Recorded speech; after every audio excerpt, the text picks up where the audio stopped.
عمران خان صاحب کو منصوبے اور مقصد کے تحت اٹک جیل سے اڈیالہ جیل میں ٹرانسفر کیا گیا ہے۔ پہلا مقصد یہ تھا کہ جس عدالت میں عمران خان صاحب کا سائفر کیس کا ٹرائل ہونا ہے اس کو سہولت فراہم کی جائے، تاکہ روزانہ کی بنیاد پہ عمران خان صاحب کا جلدی اور عجلت میں ٹرائل چلایا جائے، کیونکہ اٹک جیل دور تھی اور اڈیالہ جیل جو ہے وہ قریب ہے، تو عدالت روزانہ ادھر جا کے ٹرائل چلا سکتی ہے۔ اور چاہتے یہ ہیں کہ عمران خان صاحب کا اپنی مرضی سے فیصلہ لیا جائے اور اپنی مرضی سے توشہ خانہ طرز کا جو ہے وہ سزا دی جائے۔ دوسرا مقصد یہ تھا، چونکہ عمران خان صاحب نے اٹک جیل میں خود کو ایڈجسٹ کر لیا تھا اور ان کا خیال تھا کہ عمران خان صاحب ٹوٹ جائیں گے، وہ بالکل ڈٹے ہوئے تھے۔ ان کا خیال تھا کہ عمران خان صاحب ہماری کوئی بات مان لیں گے، لیکن وہ کوئی بات ماننے کو تیار نہیں تھے۔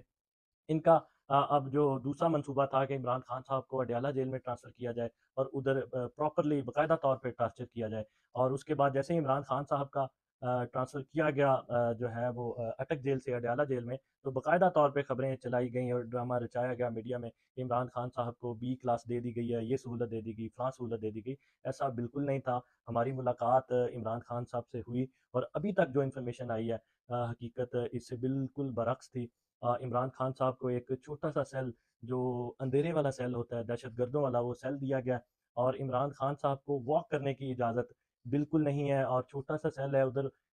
ذرا سی بھی گنجائش نہیں ہے کہ کوئی نقل و حرکت کی جائے، اور عمران خان صاحب کو جو کھانا دیا جا رہا ہے وہ انتہائی غیر محفوظ ہے، اور کسی طریقے سے پراپرلی کسی ڈاکٹر سے چیک نہیں کروایا جا رہا جو عمران خان صاحب کو کھانا دیا جا رہا ہے۔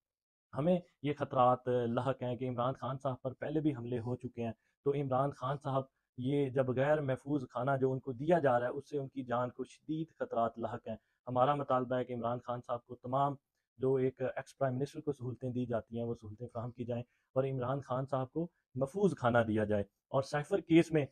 چونکہ ہمارا مطالبہ جو پہلے دن سے ہے اور عمران خان صاحب بھی کر رہے ہیں کہ اس کا اوپن ٹرائل کیا جائے، تاکہ عوام تک اس کے حقائق پہنچے اور انصاف کے تقاضے پورے کیے جا سکیں۔ اور دوسری بات، عمران خان صاحب کو اگر کچھ ہوا تو اس کے ذمہ داران کو قوم کبھی معاف نہیں کرے گی۔